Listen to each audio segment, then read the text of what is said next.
Hey, welcome back. Let's talk about ratchets and two topics that I think are often missed or glossed over with online reviews.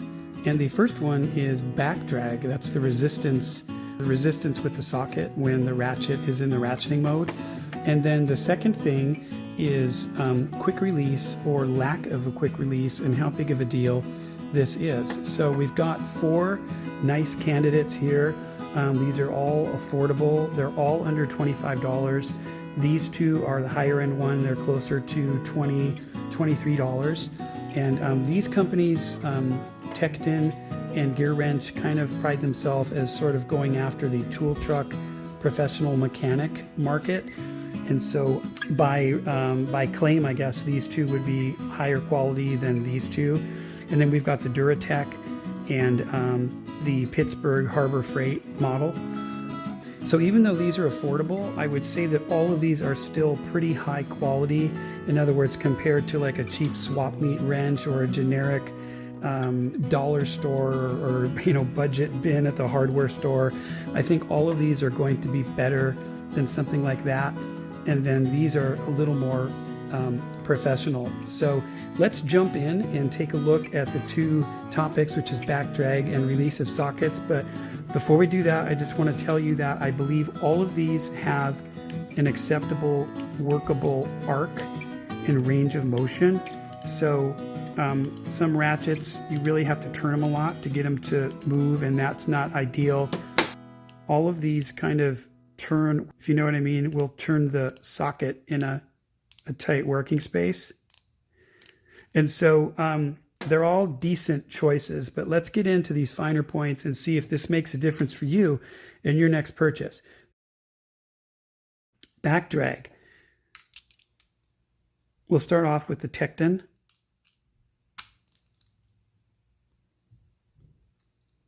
This one has very little backdrag, and I was very pleased at that.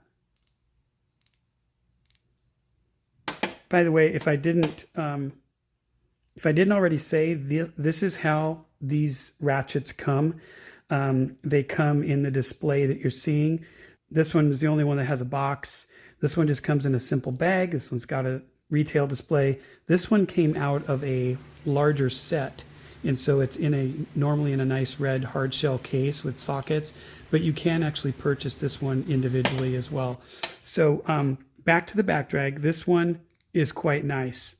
It's got very little backdrag. So where you would see this is if you pretend my finger is a bolt and you're working on your car, your truck, an automotive situation, and the bolt is now loose to the point where it's getting pretty loose. If a ratchet has too much backdrag, then you get into this floppy, sloppy setup where you can no longer turn the socket. It goes both ways and it doesn't move the bolt.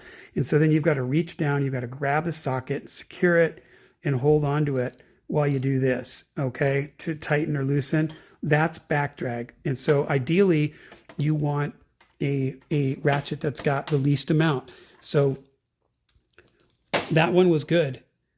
Moving on to the GearWrench. This one had a surprising amount of high backdrag. I wasn't really expecting that from these guys, but I feel like it is enough of an issue to where for that, it would not be my choice, my first choice. The Duratech. All of these are available on Amazon, by the way. I'll put links below, except for this one as of as of right now. So this one has also got a fair amount of backdrag, okay, as much as that one probably. Now here's the surprise of the bunch. The Pittsburg beats everybody, and I wasn't really expecting that. So this one has got the lightest by far backdrag.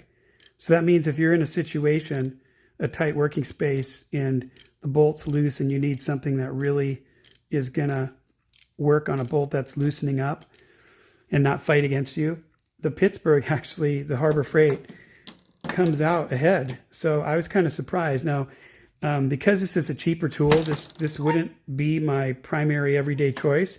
But you know what? I'm going to keep this one around because it'll be a nice one to have in the toolbox if I ever run into that situation. So that's Backdrag. Let's move on to quick release.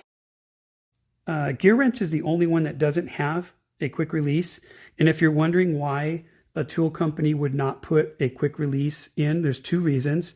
Reason number one is professional mechanics and others do not always want the quick release, because if it accidentally, they press it, the socket will fall.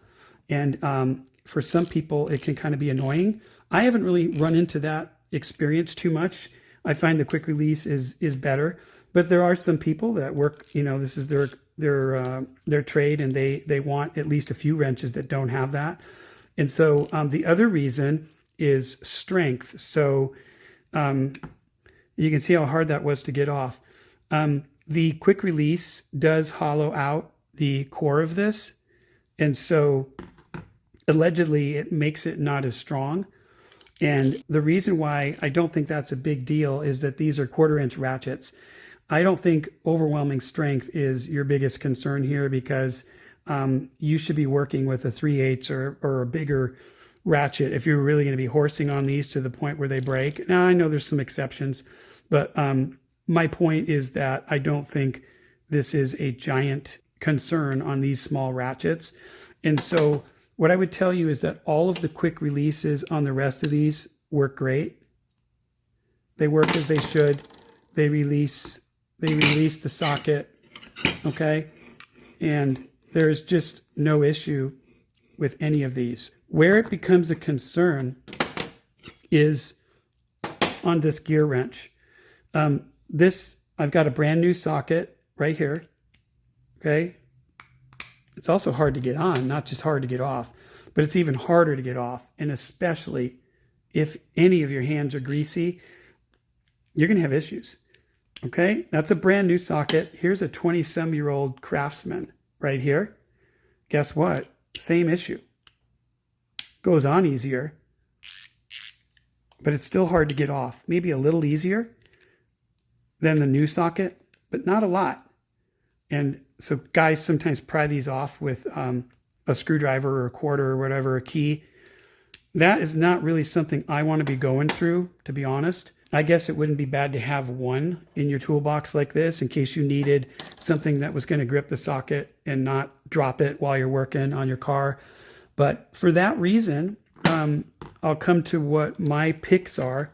And one other quick thing before we do that, a third little kind of bonus thing, is the head size. And this is something that's talked about, but let's talk about it real quick. The Tekton has a really, really small overall working head, and it even with the quick release, you can see how much smaller it is. It's a lot smaller than the cheaper Duratech. And I've also compared this to Craftsman and DeWalt, and still this one's smaller. So for the Harbor Freight, you can see it's much bigger. It's thicker. It's just wider. It's a much bigger head. And there's really no good reason for that. So I like this one for size. And if you compare it to the one that doesn't have the quick release, the GearWrench, the nice thing is, look how close in size the Tekton is. And it has a quick release. I think it might actually be just a tiny bit smaller than the GearWrench. But then this way, the GearWrench beats it out slightly in thickness. So that kind of leads me to my conclusion here.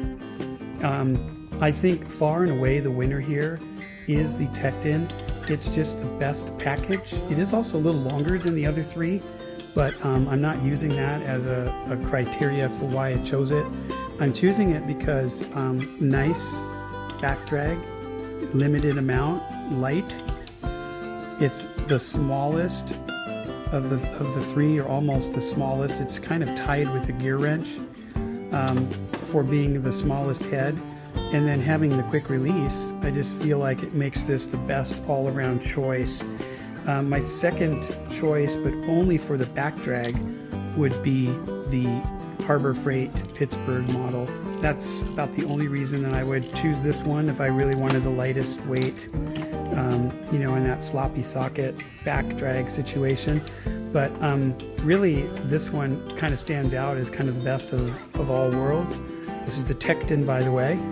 And I hope this helped somebody out. If it did, please like and drop any comments or questions.